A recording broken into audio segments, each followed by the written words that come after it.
Everybody, it's Mr. D at In the Middle with Mr. D1 at blogspot.com with teaching tips for lesson 21, day 3 of my sight singing program S Cubed, available on Teachers Pay Teachers at Music in the Middle with Mr. D.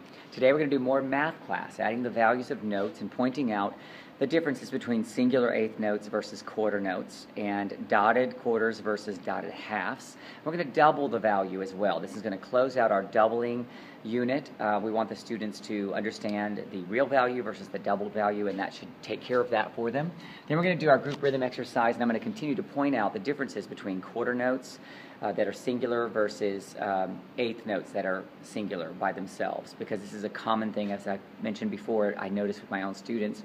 We're also going to watch out for unison rhythms, the same things that we've been working on to build their technique towards singing, sight singing in 2 parts. That's the goal with a group rhythm exercise. Then we're going to go into our game. It's Ti Re Do today. We're going to continue focusing on those intervals in the Re Fa La tool.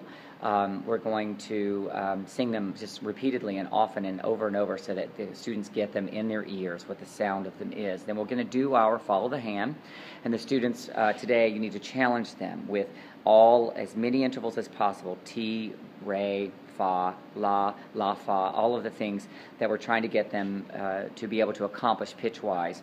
Then we're going to do our scale and our sight singing, and we're going to use our Re Fa La tool as we've been doing.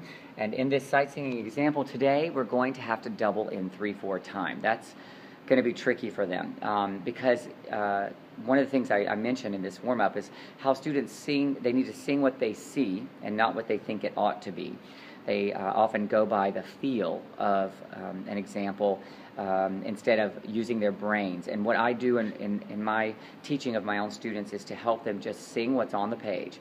If it doesn't feel right to them, they still need to sing what's on the page.